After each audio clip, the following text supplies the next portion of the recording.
Grace and peace to you this morning once again, and pray God's blessings on you for today. Luke chapter 22, verses 31 and 32 says, And the Lord said, Simon, Simon, behold, Satan has desired to have you, that he may sift you as wheat. But I have prayed for you that your faith fail not, and when you are converted, strengthen your brethren.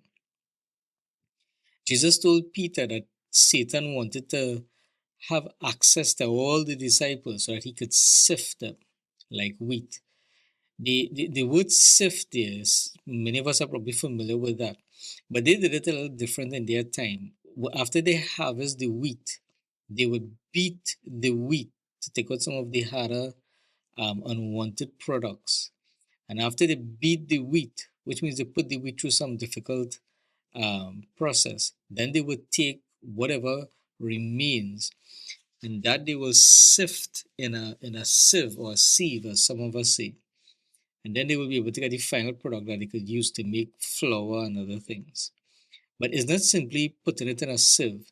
It's going through a process of beating first and then in a sieve where you shake it so that you could sift or take out the real deal from which you can make the flour or whatever products you want. So when Jesus told Simon Peter that Satan wanted to sift them, it wasn't just a simple shaking, it was a real whipping, it was a real beating. There was some real hardships that he wanted to put them through. What is interesting is that Jesus didn't say, I have prayed that it will be stopped.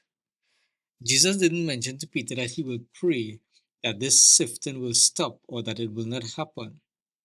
In verse 32, Jesus says, I have prayed for you that your faith fail not. And that is very interesting.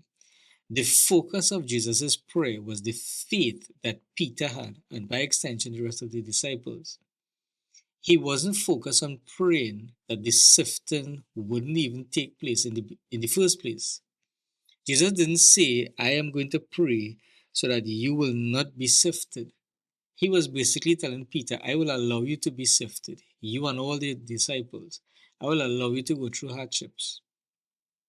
But in going through the hardships, in allowing Satan to sift you, my focus is your faith. What I am interested in and what I am going to pray for is your faith to remain firm. And that's very interesting because when we go through difficult times, we don't want to hear anything about faith and being on our faith and growing. We want to get deliverance. We want to come out of it. And that's one of the things, the sad reality about Christianity today. Christianity today is about our best life and coming out of troubles and deliverances. But yet, that is not always what God does instantaneously. That's not always God's first focus. As the case with Peter and the disciples here, the focus of Jesus was not deliverance. The focus of Jesus was their faith. And so when the faith is the focus, sometimes Jesus allows us to go through the sifting, to go through the problems, to go through the challenges.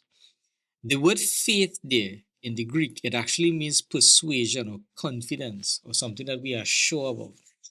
So what Jesus was telling Peter is, your confidence in me, it is going to be sifted. You are going to have a blow, a serious blow. And my prayer is that your confidence in me will not stop. He says that your faith fail not. The word fail means to stop or to forsake or to come to an end. So he is saying, Peter, Satan is going to sift you. He wants to sift you, and I'm going to allow it. I'm not going to stop it. I'm not even praying for it to be prevented. I'm going to let it happen. But when it happens, my focus is that your confidence in me will not come to an end. I'm going to pray, and I have already prayed, that your confidence in me will not stop and that it will not come to an end, which is very interesting. The priority of God when it comes to our difficulties is not so much deliverance, but it is our faith. And that's very worth interesting. That's worth repeating. The priority of God when we go through hardships, whatever the source of those hardships may be, whether it is Satan, demonic, whether it is we bring it on ourselves, whether it's God allowing it, But the priority and focus of God when we go through difficulties is our faith and not necessarily our deliverance. And many times we have it reversed. Many times our priority when we go through hardships is deliverance and not the faith or the conviction or the confidence or the persuasion that we have in Jesus. And so, because our focus in our difficulties is different from the focus of God, the way we function in difficulties and the way God functions will obviously be different. And many times we interpret that to mean that God is not caring, that He is not concerned. But He is concerned. It's just where His focus is and where our focus is as well. So Jesus told Peter, He says, I have prayed for you that your faith fail not. And then He goes on and He says, and when you are converted, strengthen your brethren. The word converted there means to turn around or to return, or it means to turn back. So Jesus was telling Peter, you would fail. You're not, you yourself, you are not going to keep a consistency in what you should be doing. But because my focus is your faith, it is your faith that will keep you. And that faith is what is going to cause you to come back to me. You might stray when you are sifted. And eventually Peter did. Remember, Peter denied Christ 3 times. But exactly what Jesus said here. He was converted because he went and he wept bitterly. And then he came back into the ministry. And of course, God used him to preach a message in the book of Acts. And 3,000 souls were saved in Acts chapter 1. Acts chapter 2, sorry.